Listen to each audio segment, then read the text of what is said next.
Hola, mis queridos hermanos, hermanas y amigos. Un verdadero placer reencontrarnos nuevamente. Que Dios les bendiga y bienvenidos a nuestro programa sección 2 de nuestra escuela sabática virtual. Esta semana tenemos nuevamente una hermosa lección y feliz por compartir con ustedes este hermoso tema que lleva por título, aquí tengo mi folleto, que lleva por título Ministrar como Jesús. Hermoso título.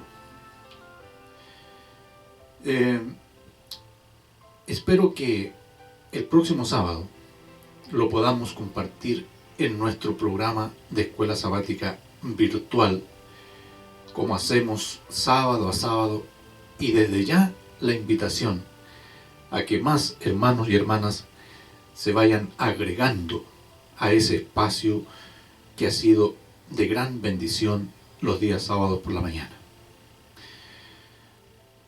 En esta presentación la vamos a dividir en dos partes.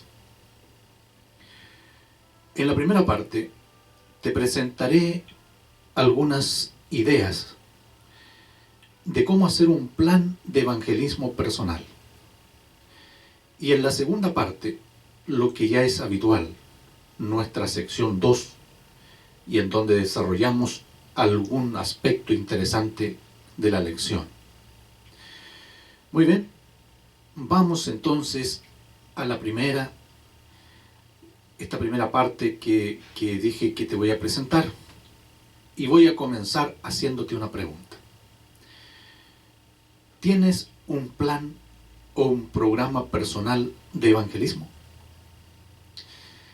Dicho de otra manera, ¿estás desarrollando algunas acciones o algunas actividades con propósito de compartir el evangelio con otra persona?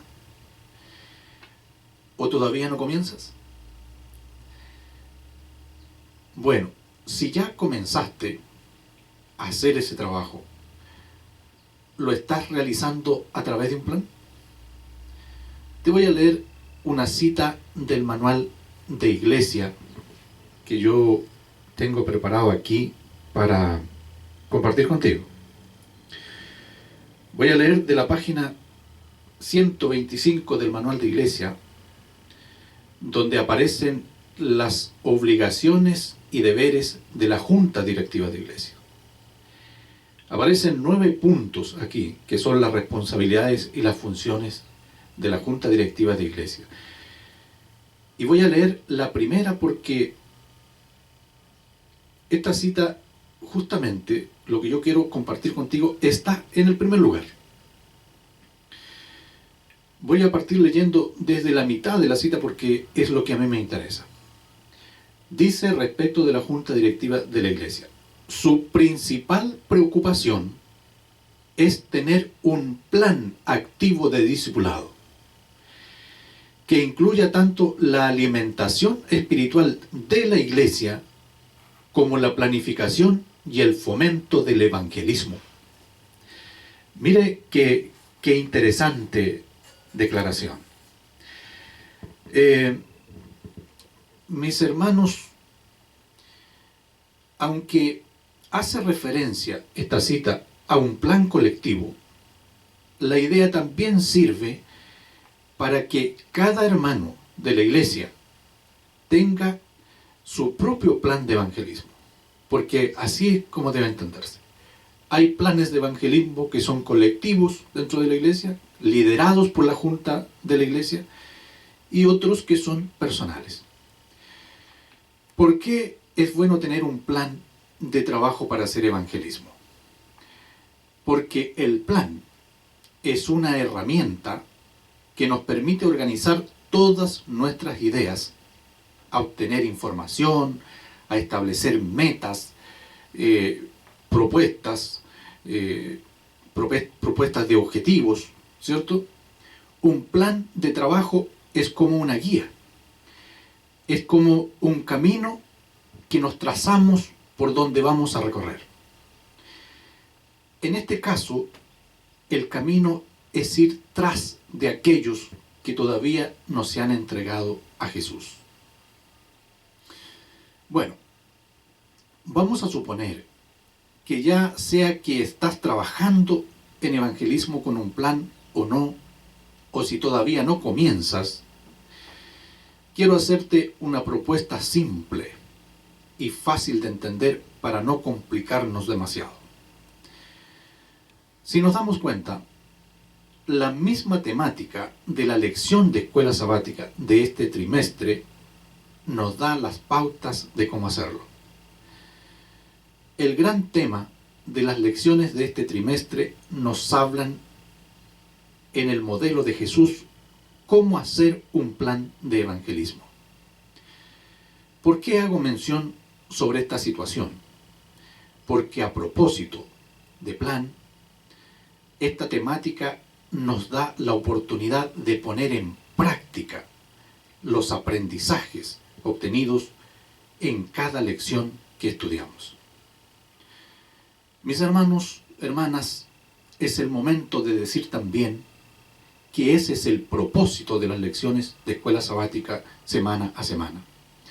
Que más allá de fortalecernos espiritualmente, nos aporta herramientas estratégicas para realizar de mejor manera nuestro trabajo misionero.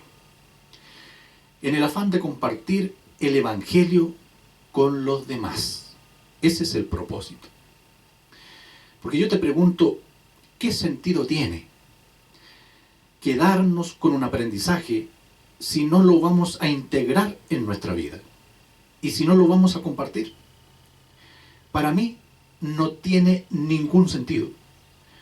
Porque la finalidad que tienen estos procesos es que si entendemos que el Evangelio es una buena noticia, la debes compartir.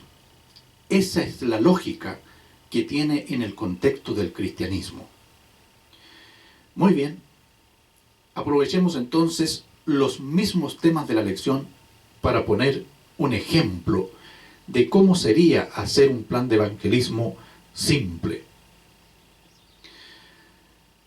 En la lección número 4 hablaba de interceder por los demás, no sé si recuerdan, y se refería a la oración. Estaba ideal para comenzar un plan y el desafío de comienzo era buscar a un amigo, un familiar inconverso, un colega de trabajo, un vecino, y empezar a orar por esa persona. La primera actividad es orar, orar y orar por esa persona. Pedirle al Espíritu Santo que haga su obra en esa persona. Hay una promesa del Espíritu Santo para eso. Entonces, el paso 1 de nuestro plan es comenzar a orar por una persona o familia que tú conozcas. Tú eliges en tu plan cuánto tiempo le vas a dar a esa etapa de tu plan. La lección 5 habla de testificar.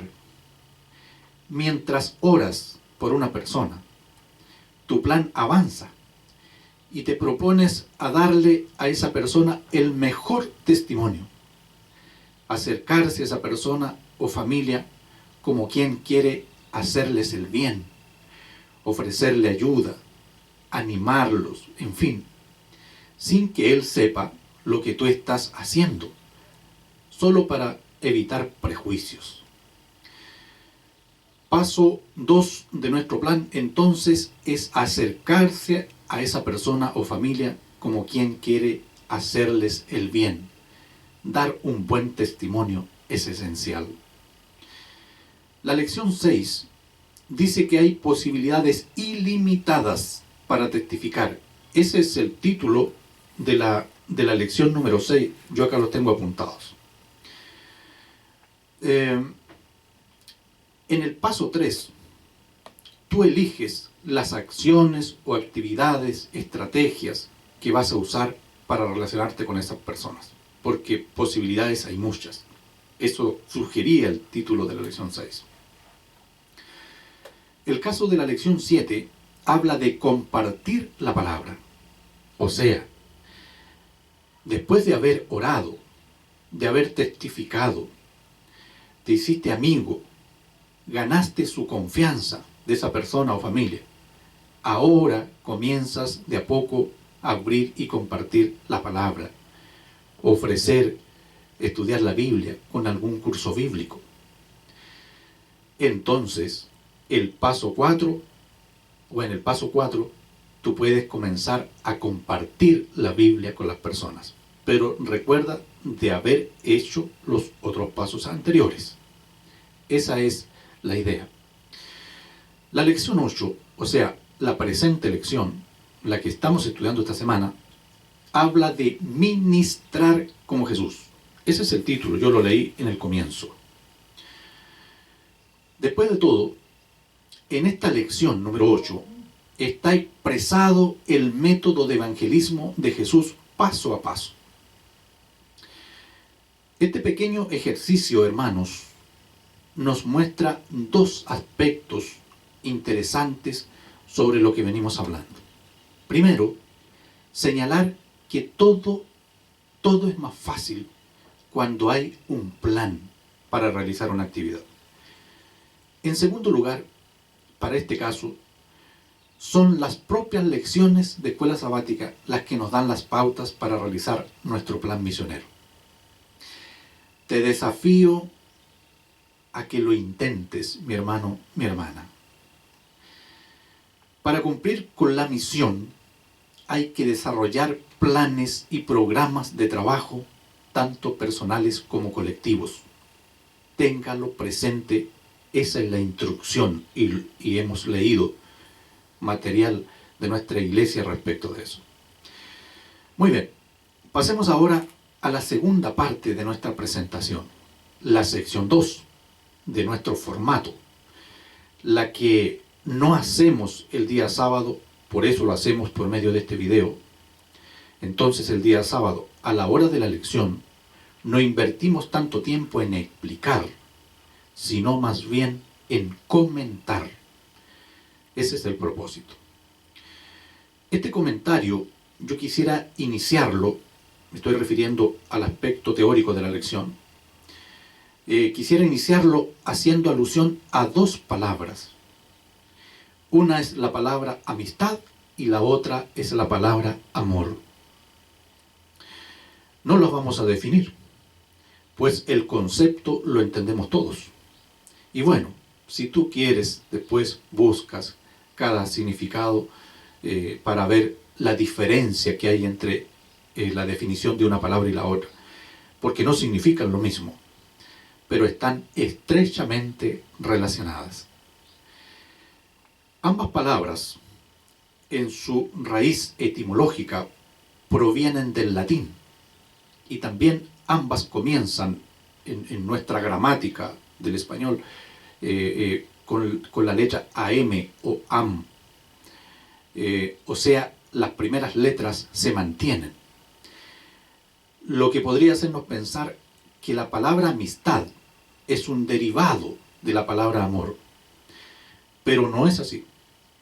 Aunque al buscar sinónimos de la palabra amor, aparece la palabra amistad como sinónimo de la palabra amor. Y los sinónimos, gramaticalmente, en nuestra gramática, al definirlos son palabras que tienen significado igual o parecido. Bueno, nunca está de más aprender un poquito de gramática. Ahora,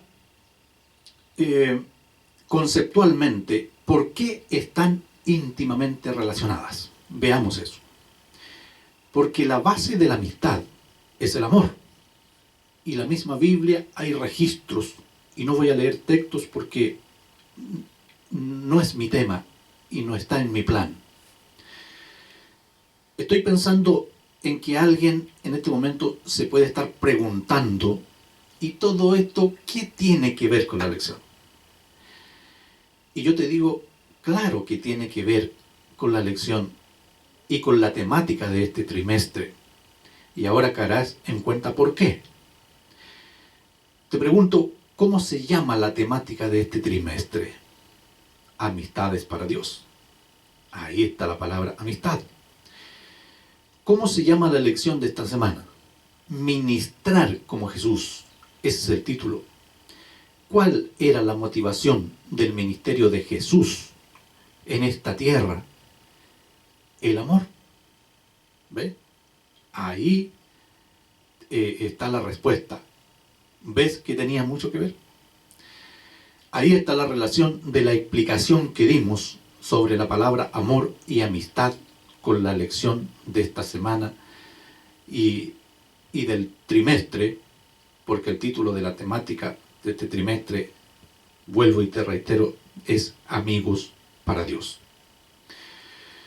Muy bien, conozcamos un poquito cuál era el método de Jesús para ganar almas para el reino de Dios, porque aquí el tema se torna interesante a la hora de analizar el método de Cristo para hacer evangelismo. Eso es lo que queremos ahora enfocar. Yo tengo un par de citas aquí de la Biblia, por ejemplo, en Primera de Juan. En Primera de Juan yo tengo por aquí una cita y la vamos a leer. Primera de Juan, a ver si logro manejar en este pequeño espacio mi material. Dijimos Primera de Juan en el capítulo 4 y en el versículo 8. Primera de Juan, capítulo 4 y en el versículo 8. Dice así.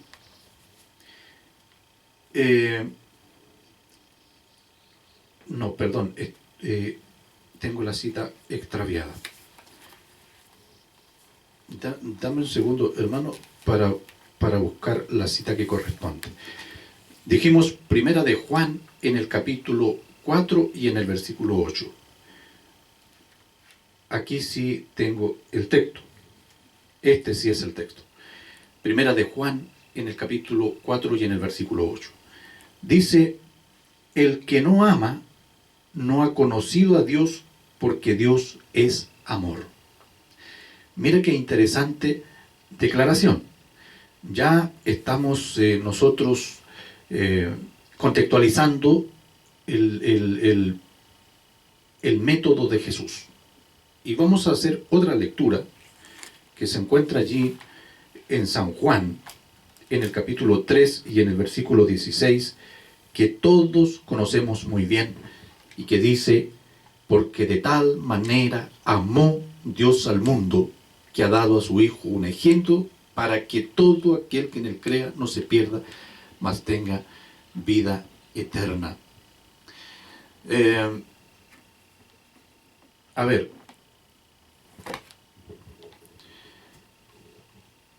desarrollaremos un poco esta idea. Esta idea de Jesús en el contexto del amor. Y para eso, comencemos diciendo que en primer lugar, el ministerio de Jesús de amor abnegado reveló la naturaleza del reino de Dios.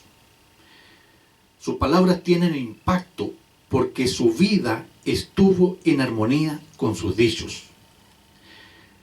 Las enseñanzas de Jesús dejaron una marca porque fueron el resultado de acciones de amor que Jesús realizó en esta tierra.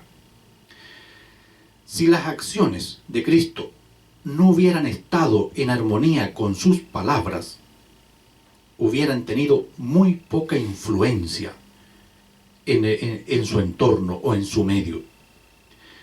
Las palabras de Jesús, respaldadas por sus actos de amor, fueron los que marcaron la diferencia. Si él no hubiera vivido como vivió, no podría haber hablado como habló.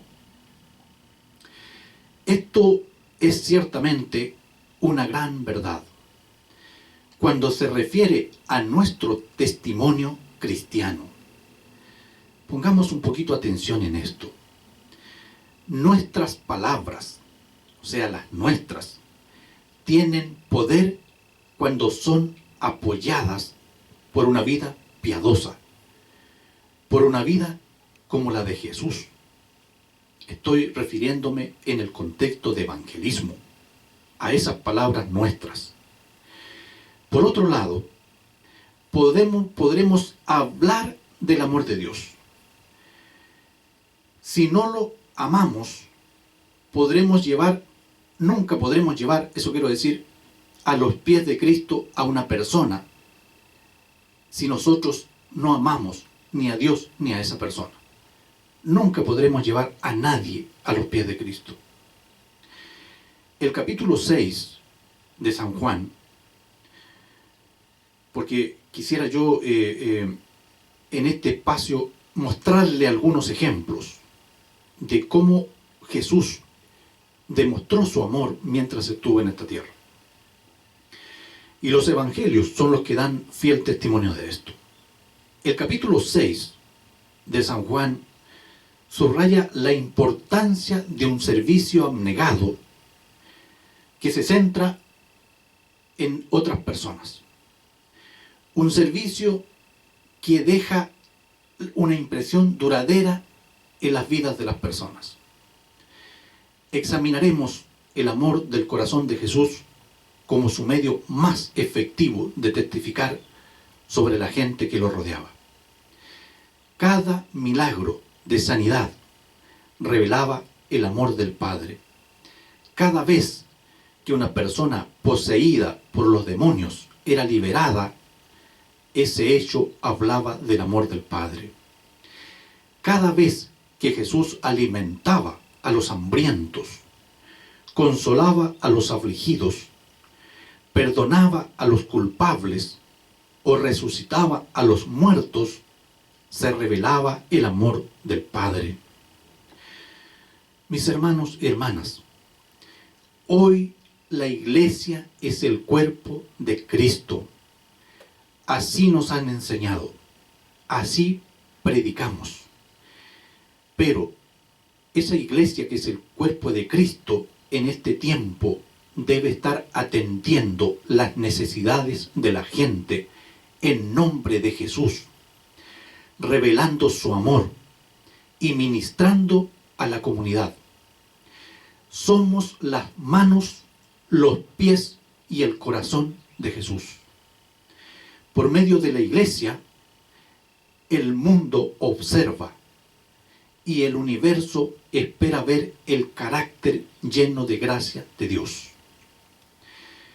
Así como Cristo testificó acerca de la veracidad de sus palabras por sus actos abnegados, así llama a su iglesia a avanzar más allá de las, diríamos, de las trivialidades piadosas, esas que muchas veces, esos actos que muchas veces confundimos, y a ocuparnos realmente en servir. Cristo nos llama a comprometernos con el mundo. Nos llama a no distanciarnos del mundo. Somos llamados a iluminar la oscuridad con la luz del amor de Cristo. La luz disipa la oscuridad. Hay una cita que por asunto de tiempo, y que me cuesta mucho manejar aquí en este espacio pequeño, pero sí la voy para que tú la anotes allí. Está en 2 de Corintios, en el capítulo 4 y en el versículo 6, aparece allí una descripción que te la voy a, de alguna manera, parafrasear. En esa cita el apóstol Pablo afirma de una manera muy elegante, porque Dios que mandó que de las tinieblas resplandeciese la luz, es Él que resplandeció en nuestros corazones para iluminación del conocimiento de la iglesia de Dios en la faz o en la persona de Jesucristo. Quiero que leas bien el texto porque al leerlo queda mucho más claro todavía. Pero aquí hay una importancia de la expresión de Pablo que deberíamos comprender. Él se refiere a la luz del amor de Dios que resplandece desde nuestras vidas a los que están en la oscuridad. Eso es lo que debemos entender para nosotros, que dijo Pablo. Por medio de nosotros, la gloria de Dios llega al mundo con un conocimiento de su carácter amante, del carácter amante de Dios. La Biblia también usa la imagen de la sal, textos que nosotros conocemos, para ilustrar el rol de la testificación cristiana en nuestro mundo. La sal no les dará mucho sabor a los alimentos si permanece dentro de un salero. Solo cuando la sal es añadida a la comida puede darle sabor y además actúa como un conservante en los alimentos. Veamos otro aspecto del método de Cristo. El método de evangelización de Jesús era encontrar una necesidad en las personas y atenderla. Aquí, hermanos, este aspecto del método de Cristo es interesante. Pongamos mucha atención. El método de Jesús en este aspecto consideraba 3 pilares fundamentales. Uno era enseñar, otro era sanar y el otro era predicar. 3 pilares fundamentales. Su triple ministerio, si lo entendemos de esa manera, de predicar, enseñar y sanar, transformaba vidas.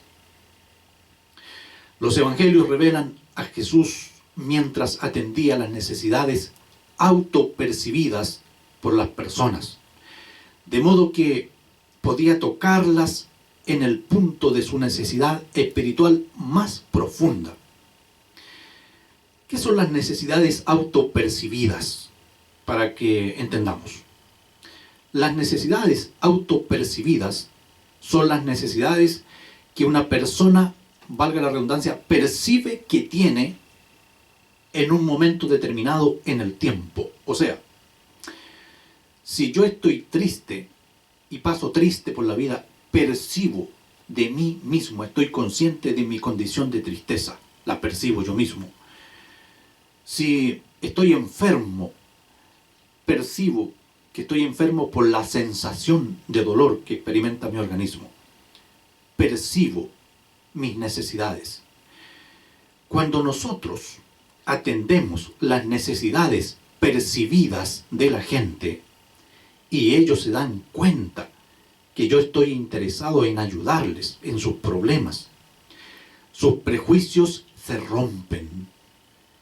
Mire qué interesante. Cuando las personas ven que yo estoy interesado en ayudarles en sus problemas, sus prejuicios se rompen. Quizá ya no nos ven como evangélicos, fanáticos, con la Biblia debajo del brazo, visitando a la gente, sino como quien les quiere ayudar. Ese era el método de Cristo. En estas intervenciones se forman relaciones entre las personas y nosotros ganamos el derecho de ser escuchados. Por eso, hermanos, no es recomendable el primer acercamiento a la gente con la Biblia debajo del brazo, porque hay mucho prejuicio de la gente sobre los cristianos, sobre el cristianismo. Sigamos viendo el método de Jesús.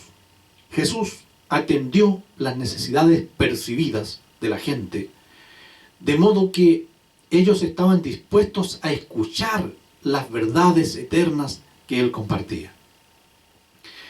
Siempre atendía a la gente donde la gente se encontraba. Por eso el texto menciona que se mezclaba entre la gente. Nunca esperaba que la gente viniera a Él, sino que Él estaba entre la gente. Comenzaba con sus necesidades físicas cuando interactuaba con ellos. Atendía sus enfermedades mentales. Veía los problemas sociales de la gente, los comprendía, las necesidades espirituales que la gente tenía. Recordemos un poco en los evangelios esta acción de Jesús. Veamos algunos casos en el trabajo misionero de Jesús. En Juan, en el capítulo 4, hay una historia muy conocida por nosotros, la historia de la mujer samaritana. Permite comentar un poquito, para hacernos, ¿cómo es la palabra? Situarnos en la escena, imaginarnos la escena, eso era lo que quería decir. En Juan 4 Jesús trató a la mujer samaritana con respeto y dignidad, atendiendo su necesidad emocional de estima, una autoestima bajísima, me imagino. Aunque ella era una mujer de mala reputación, que había tenido 5 maridos, eso dice el relato, Jesús vio más allá de esa situación inmediata. En forma bondadosa, le habló a sus anhelos más íntimos en su vida. Por primera vez yo creo que esta mujer en su vida sintió el amor genuino de una persona. Yo creo que por primera vez sintió el trato con respeto hacia ella. Yo creo que por primera vez esta mujer sintió que alguien se interesaba en ella y en sus problemas. Tenemos aquí también en el capítulo 5, Jesús, también conocemos esa historia, atendió las necesidades físicas en la curación milagrosa de un hombre desesperado, enfermo, que había yacido sin esperanza ninguna por 38 años. ¿Recuerdas el milagro de sanidad en Betesda de este hombre que no podía entrar en el tanque para ser sanado? Otro ejemplo de esto se encuentra en el capítulo 6 de San Juan, cuando Jesús partió el pan y alimentó a 5.000 personas hambrientas. Jesús estaba preocupado por sus oyentes y atendió sus necesidades más sentidas en ese momento. Él sabía que la gente tenía hambre y sació su necesidad. Por eso, no es sorprendente que esa multitud quedara tan entusiasmada con lo que Jesús había hecho, que quisieron proclamarlo rey. Eso termina diciendo la historia en esa parte del capítulo 6. Mis hermanos y hermanas, Jesús nos invita a cambiar nuestro paradigma. Esto para mí es muy importante, lo que vamos a continuar diciendo, porque después de todo, hemos dicho en otras oportunidades, queremos ser más prácticos que teóricos. Entonces, ya analizamos teóricamente el método de Cristo. Pero no nos quedemos ahí. No hay nada más importante para Jesús que salvar a las personas perdidas. ¿Qué es lo más importante para nosotros también? Es lo mismo. Él no alivió las enfermedades para que las personas tuvieran más energía para vivir. De hecho, las personas que Jesús alivió, las personas que Jesús resucitó, volvieron a morir. Pero aquí está el detalle. Él no alivió el sufrimiento físico para revelar en la gente su propio egocentrismo, sino para revelar el amor del Padre y para proveer evidencia de su capacidad de sanar corazones. Ese era el propósito de Cristo, de sanar corazones. Todos los milagros de Jesús sirvieron para ilustrar su poder divino de librar de la esclavitud del pecado a las personas. Mi hermano, hermana, Solo el método de Cristo será el que dará éxito para llegar a la gente. Esto es lo importante y que es lo que a mí me llama la atención de esta lección.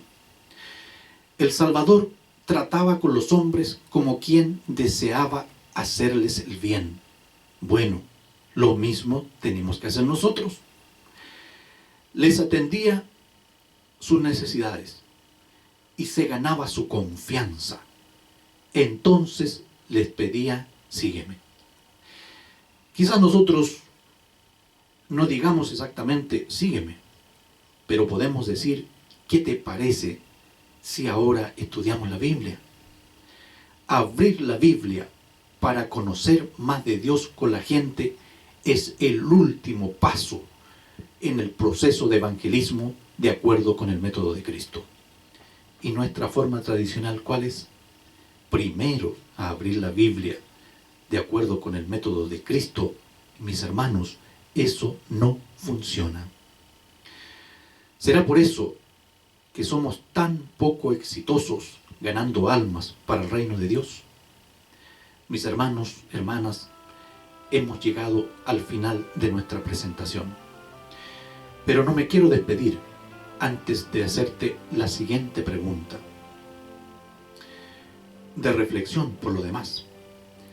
¿Vas a continuar con el método de evangelismo que traías?